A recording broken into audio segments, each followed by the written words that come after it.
Hey guys, it's Alex Jordan, and today we're going to talk about why Kindle publishing gurus hate low content books. Alright, so we all know, if we're in groups, that low content books get a lot of negativity towards them. And the four common ones that I see are as follows. One, that it's short term, that the books don't last very long, or that they're only good during Q4.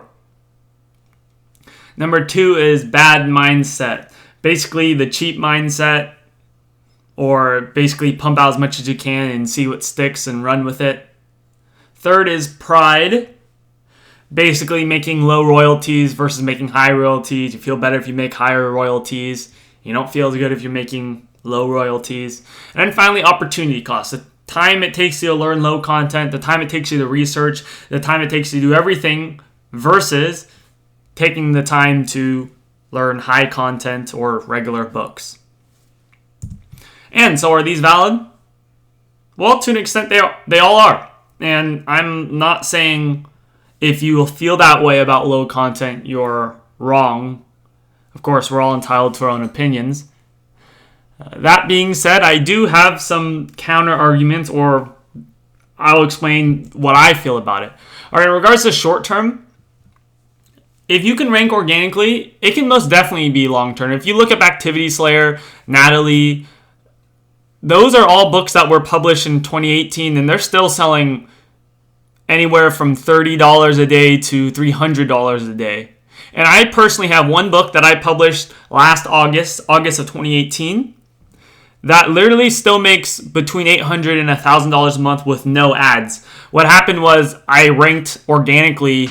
It's like the third organic ranked book for for a hot keyword, and so it makes about $800 to $1,000 a month. So can it be short term? Well, yeah, that's true. If you have a book that doesn't take off well, yeah, of course it could be. Only ads can be making it sale, therefore it might die in 3 months. But that can be true of high content books too. You can have a normal book and it could also die within 3 to 6 months. In regards to bad mindset, that's true. That is actually true. It can give you a bad mindset. It can have the cheap mentality, however you want to call it. That being said, I recommend doing whatever you need to do to get to $1,000 a month as fast as possible. Once you get to that point, at that point you can re-examine your mentality. You can really change how you want to run your business once you have cash flow. In my opinion, you should do whatever gets you the fastest cash flow as fast as possible. And let's say you're going to do high content books.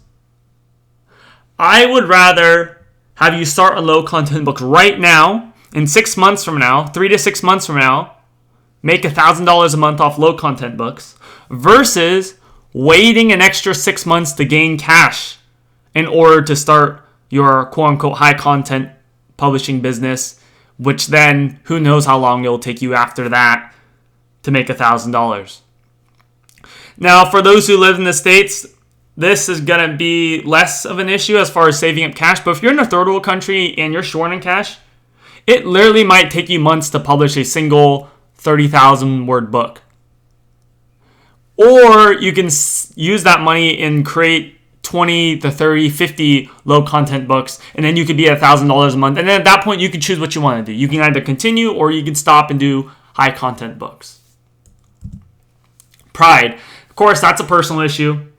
In my opinion, if you're making $1,000 a month off of low content books, or you're making $1,000 off of high content books, in my opinion, it's the same thing. Who cares whether they come from high content or low content books? Making $1,000 a month is making $1,000 a month. In regards to opportunity cost, that is somewhat true. There is some downside to learning low content in the fact that it is a little more cookie cutter. You might learn less marketing skills, and that's true. I'm not going to try to lie and say that you learn more from doing low content books. That being said, like I said earlier, if it's going to save you time to get to your first $1,000 a month, honestly, I think you should consider it. If it's going to save you time, if you're going to be able to get to $1,000 3 months earlier, than doing it with high content books. I recommend doing low content books in that way. Anyways, that's all I had to say. Thanks for listening. I know it's a little uncut. I kind of just try to focus on getting my ideas out rather than having super high production quality. So these are all one takes if you're wondering. Anyways, thanks for watching. I will see you in the next video.